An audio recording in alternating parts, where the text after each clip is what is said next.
mais je vais vous la répéter. Donc, on va revoir la liste. Dans les buts, donc il n'y a pas fondamentalement de changement avec en chef de file Maignan. Au milieu, Kanté, le retour. Griezmann, Rabiot, Tchouaméni qui est blessé ou encore Camavinga. On en reparlera d'ailleurs avec notre sélectionneur de fortune, Johan Mikou, dans quelques minutes. En attaque, Mbappé. Puis l'autre surprise, c'est Bradley Barcola. Là encore, on en parlera. Jamais convoqué par Didier Deschamps en équipe de France. Alors, c'est une liste qui fait des Bleus les favoris de l'Euro. Deux chroniqueurs ne sont pas d'accord. C'est encore l'émission de Nabil Djellit, j'ai l'impression. Allez, à tout de suite. Ouais. On y va pour le jingle. Donc c'est le deuxième match, Nabil. Vous avez gagné votre premier round contre Timothée, mais là on va légèrement augmenter le niveau. C'est notre sélectionneur national. Merci Olivier. Non, Timothée. Toi, c'est juste physique, t'es beau gosse. C'était voilà. Ouais. Sparring partner. Voilà. Timothée, vous avez gagné, vous avez perdu. À la fois. S'il vous plaît. Non, oui, je sais. Précisez, j'avais.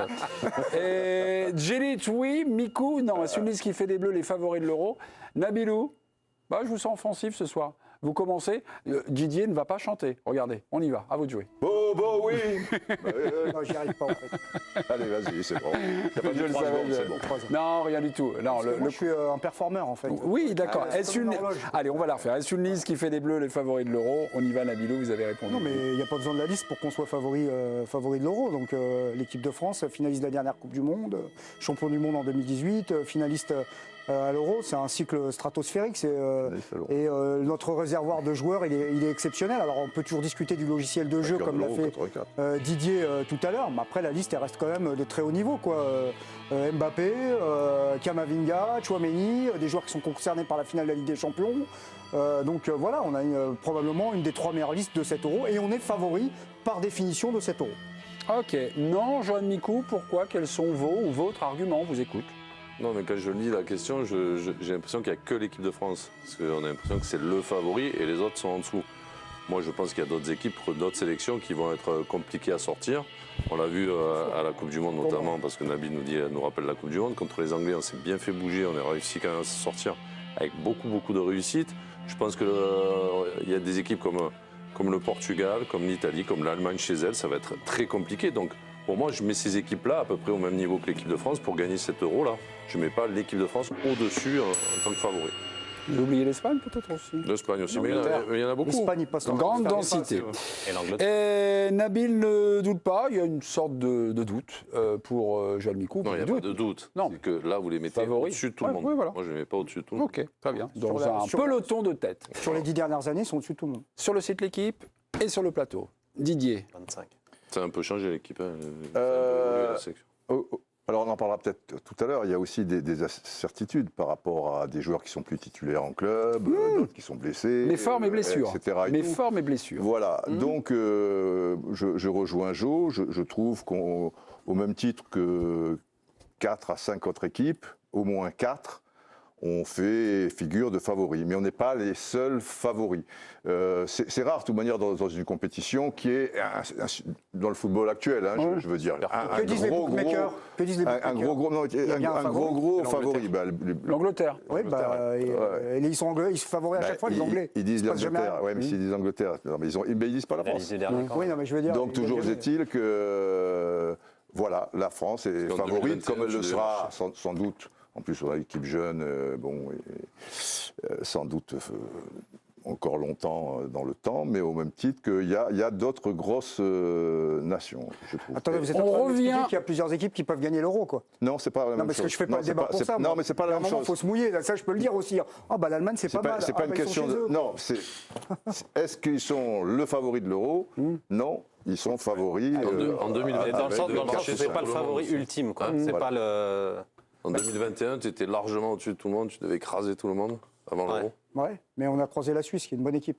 Ils sont descendus de l'ascenseur, ces cons-là. Didier, la réflexion, l'arbitrage de Didier me donne une idée pour relancer. J'ai regardé cette liste et après j'ai dit ok, il y a 7 joueurs qui sont en méforme.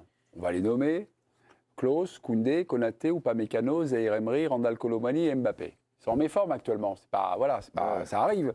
Il y a 3 blessés. Il y a depuis un bout de temps, quoi. Oui. 3 jours. Quoi. Oui, non. 3 blessés. C'est la deuxième partie de saison, quoi. 3 blessés. Maignan, Tchouaméni et Coman. Ouais. Est-ce qu'il y a cette manière-là un peu de voir cette liste, c'est-à-dire sur, on va dire, la dynamique actuelle, la forme actuelle et habituelle, pour répondre à notre question, Eric et Timothée, je vous invite. Ce qu'on voit, c'est que les 2 matchs amicaux, on attendait beaucoup, il ne s'est rien passé aussi, même si c'était au moins. C'est très décevant surtout, peut-être inquiétant. Vous faites référence à l'Allemagne, C'est notamment. pas trop, même je pense que Didier Deschamps, bon, on est conscient plus que nous. Le retour de Kanté, on ne sait pas non plus, mais c'est un signe aussi. Après, moi, l'équipe que je vois très forte, c'est l'Angleterre.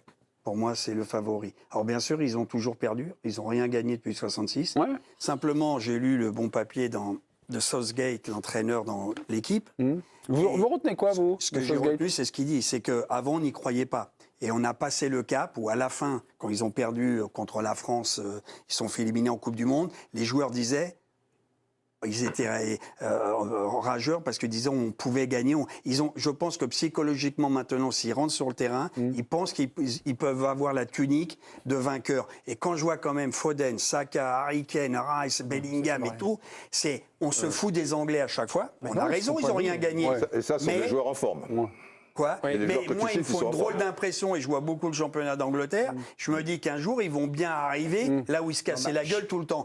Non, mais toi, tu as dit la France, je te dis l'Angleterre. Non, mais attends, je te pose une question maintenant. Je Mais non, pense tu que la disais France, qu'on je vais dire répondait pourquoi pas. j'ai dit la France est favori. Je pense qu'en la qualité, bon, on peut les mettre avec 3-4 équipes. Moi, je pense qu'ils ont un ascendant psychologique. C'est-à-dire que si je suis adversaire, attendez. s'il y a une équipe que je ne veux pas jouer, et c'est la France. Ok. Romain Aran, Eric, vous avez un point commun. Il lit l'équipe tous les jours, comme vous. Il n'y a pas que nous. Des millions de personnes lisent l'équipe. Exactement. Je l'ai au bar tous les matins au petit café. Romain, Gareth Southgate, vous retenez quoi de son interview? Ça va répondre un petit peu à Nabil, ou ça va prolonger son propos? Oui, c'est ce que disait Eric, mais je crois que je lis encore plus attentivement l'équipe qu'Eric Blanc. Non, c'est pas vrai, j'allais pas tout dire. Tu n'existes pas sinon. Donc, je te laisse. Je suis obligé de te laisser. Je vois tes notes et tout. Romain, faites pas le malin, je veux pas ce match-là, vous allez perdre avec tonton Rico. Je sais, t'inquiète. Allez, Jade. Donc du coup, Gareth Southgate, effectivement, il a parlé du quart de finale de Coupe du Monde au Qatar entre la France et l'Angleterre. Et voici ce qu'il a déclaré dans l'équipe aujourd'hui après avoir concédé un but, donc le but de Tchouaméni en début de match. Mes joueurs ont mieux joué et pris confiance, comme cela arrive parfois quand tu es mené au score. Et à la fin du match dans le vestiaire, ils étaient persuadés qu'ils auraient pu gagner. Je ne pense pas qu'ils avaient réalisé avant ce moment à quel point ils étaient forts, quand bien même on avait essayé de leur en faire prendre conscience. Ouais, le complexe un peu peut-être vaincu. Et j'ai pas lu l'interview, vous voyez, pour vous dire. Tu me la fileras, je la lirai. Tu lis pas l'équipe. Non, mais là Je peux pas tout lire. T'as pas les moyens, on sait, 2,40 €. là où on peut C'est gratuit en bas quand tu passes avec ton badge. Timothée. Là où on peut rejoindre Eric dans ce qu'il dit, et moi là où je le rejoins, c'est que si je dois, dans ce groupe, dans ce petit nuage d'équipes potentielles favoris pour l'Euro, si je dois en sortir un, je vais suivre les bookmakers et je vais aller vers l'Angleterre. Pourquoi ? Parce que tu l'as dit, il y a ces joueurs qui sont légèrement blessés côté français, même si je pense que Didier Deschamps sait exactement ce qu'il fait et connaît leur protocole et leur date de retour. Mais ce qui se passe, c'est qu'en Angleterre, tous les joueurs qu'a cité Eric sont en plein boom, j'aime pas cette expression, en plein dans leur prime, sont excellents. Foden, Saka sont inarrêtables. Et même parmi les top joueurs de cet Euro, que seront Kylian Mbappé, Bellingham, peut-être Ronaldo, eh ben, celui qui dégage le plus de certitude en cette fin de saison, c'est Jude Bellingham. Donc, pour moi, cette équipe d'Angleterre, elle a peut-être ce petit cran d'avance sur la France et sur les autres. Ils sont aussi forts que leur attaque, parce que c'est vrai, milieu de terrain, même qu'il y a des Declan Rice, etc. et tout. Rice, il est fort. Sancho, en ce moment, c'est plus fort que les 3 attaquants français. Je veux dire, il est quand même anglais. Donc ça veut dire, c'est important aussi. Lui, il peut rentrer à une demi-heure de la fin. Le gars qui va être à gauche, bon courage.